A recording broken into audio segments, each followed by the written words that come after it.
halika, halika. Sino na lalaki niyan dyan? Sino? Ituro mo! Hoy! Hoy, gumising ka, lalaki ka! Bakit po? Gumising ka! Bakit po? Anong ginawa mo sa anak ko? Ha? Kaya pala, Wala akong ginawa sa anak ko. Kaya pala 3 buwan hindi ka nagbabayad ng bahay dahil pinagsasangkalan mo yung anak ko dito sa upa mo. Hindi nyo alam ba mahalang kami ng anak nyo? Nagmamahalan na napapakain mo sa anak ko. Ha? Sumagot ka, ano ipapakain mo Sabi sa niya anak sa inyo ko? daw ako ano eh. Wow! Asa? Ang galing mo naman! Hindi na ka nagbabayad ng 3 buwan sa bahay na to na ano, gusto mo ba? Ilibre ka ng anak ko? Ilibre ka? Hindi ka makapagintay, nagtatrabaho naman ako, pananagutan ko O, anak ko. asan? Asan na yung trabaho mo? Asan yung sahod mo? Ito ba nanay mo talaga, mabunganga? Kung nagtatrabaho ka, di ba pambayad ka ng bahay? Ang Grabe kapal naman ng mukha kayo. mo eh.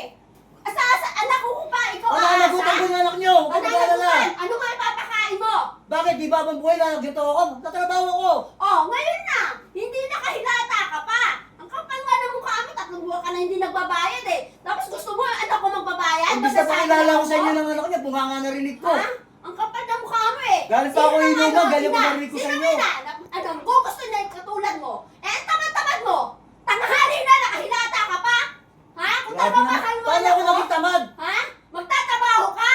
Maghanap ka ng trabaho para may pambayad ka nito. Hindi porket ano ka, jowa mo yung anak ko, libre na. Nagmamahal naman kami ng anak mo ah. Wala akong pakialam. Hindi mababayaran, hindi magpapakain. Pero di abang buhay na dito ako. Nagtatrabaho ako. O, asan? Sa labas te. Kapal Maingay. ng mukha mo. Tutulog ako Tingnan eh. niya, na-istorbo niya pa yung natutulog na Eh, kasama ko bakit? dito. Sino hindi ba Ines? Hindi ka nga nagbabayad ng Okay, sa bahay labas eh. mag-usap. Ha? Sabi ng anak mo, siyang bahala sa akin dito. Bakit anak ko ang magbabayad? Bakit anak ko magsasakripisyo? Ano ba, mahalan naman kami ng Wala anak mo? akong pakialam.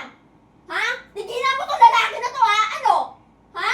O, sabi mo, Papatulay lalaki mo ko, pa ba bumaba. ano? Magpapakain niya sa tamad na yan? Hindi nga nagbabayad ng bahay natin yan eh. Bunganga ng nanay mo, kaga-aga. Ayun ang hirap sa'yo. Tigas-tigas ng ulo mo. Maraming lalaki dyan. Bakit dito pa? Sa Kaya nga. bonus natin. Kaya nga sabi ko, muwi tayo ng Manila, huwag isang nanay mo, Ako ba bunganga ng nanay magpapakain mo. dyan? Paano to ma'am? Buntis na ako. Wag na!